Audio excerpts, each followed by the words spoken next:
Hey guys, welcome back. I'm going to teach you how to make crisp Filo cups, and for that we start off by using Filo pastry. Now you can buy a ready-made Filo pastry, and you basically line them up or spread on them melted butter, and put the second sheet over it. Now what this does is it sticks the sheets together. So we're going to use three sheets here, and we're going to make it like a triple decker, like a sandwich kind, but layer them in between with butter. Now what this does is when you bake them, they become nice and crisp. Then you cut them into equal squares and put them inside silicone molds here. These are muffin silicone molds, the small size. You can use bigger ones if you like. And you put the three sheets or small squares inside and fill them up with beans or some kind of lentils which can take on the heat. Now these are going to be baked into a preheated oven at approximately 180 degrees centigrade or 350 degrees Fahrenheit for 3 to 5 minutes till they're nice, crisp and golden. Take out the beans or the lentils and keep the shells onto the tray, and then we move on to the fillings. I'm going to show you a savory filling once. So a little bit of sour cream. You can also use yogurt, some herbs, some seasoning and some boiled chicken into it and mix together. So very simple dressing, a simple flavoring for the chicken, and fill the savory cups and garnish them with some coriander leaves or with parsley. For the second one, I'm using feta, which I will lightly crumble, and in that add edamame beans. These are blanched edamame beans and some black pepper. You don't need salt because feta is quite salty on its own.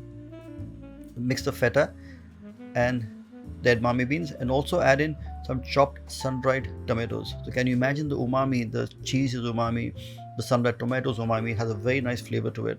Now this again gets filled up into the Filo cups. So we've got the second one ready. And for the third one, I'm going to make with the base of mayonnaise. In that add some tomato ketchup and some spicy tomato sauce, and in this I'm going to now add boiled prawns. So I've got some boiled shell prawns. I'm going to slice them into half and just mix them very gently into my spiced mayo. Fill them again into my Filo cups. So this is my third filling. So I've got the chicken, I've got the veg with feta and edamame, and the third one with prawns, which I'm going to now garnish with some fresh dill leaves. So I've got my three done. This is the savory ones. Now you can do any kind of a savory filling you want. If you have roasted vegetables in your house, or if you have some red meat you want to add in, the choice is all yours. The whole idea is when you bite into these single bite Filo cups, they're very crispy, very crunchy, and the soft interior filling really very nice. So tickles your palate quite nice. And also the little effort of garnishing them with some sun-dried tomatoes or some cilantro, coriander or dill works well. Moving on to the sweet versions now. I've got three sweet versions to show you. Again, take off the beans from the cooked cups, and the first one I'm going to use custard, and in the custard I'm going to add some apple. So literally it's a ready-made custard. You add some chopped apples into it, mix it together and fill them into the cups, and also slice some apples or red apples and put them as a garnish. Now you can use green apples if you like. It's a personal preference of yours, then it's perfectly okay. But I think apples, they taste quite nice. They have a nice flavor to that. The second one is going to be with chocolate. I just love chocolate. So I'm going to get some ready-made milk chocolate, add some cream into it and lightly warm it up in the microwave for 30 seconds, and you whisk it or lightly use a spoon till it becomes nice and soft. So you're basically making a ganache.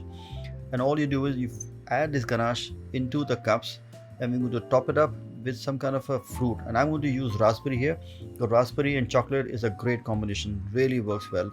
The raspberry are slightly citric, they cut the sweetness of the chocolate, and it is quite nice. So imagine the flavors: chocolate, raspberry, a crisp tart will work well. The third one is one of my favorites, is peanut butter. I'm using a ready-made peanut butter here, but now I also shown you a recipe how to make a peanut butter.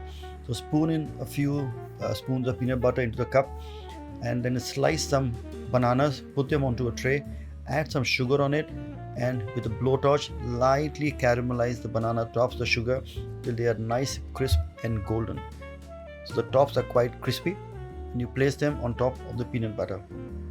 So here you have my three sweet versions, one with apple, chocolate and raspberry, and then the final one caramelized banana and peanut. Do try it at home and make sure you leave your comments on the section below. Bon appetit.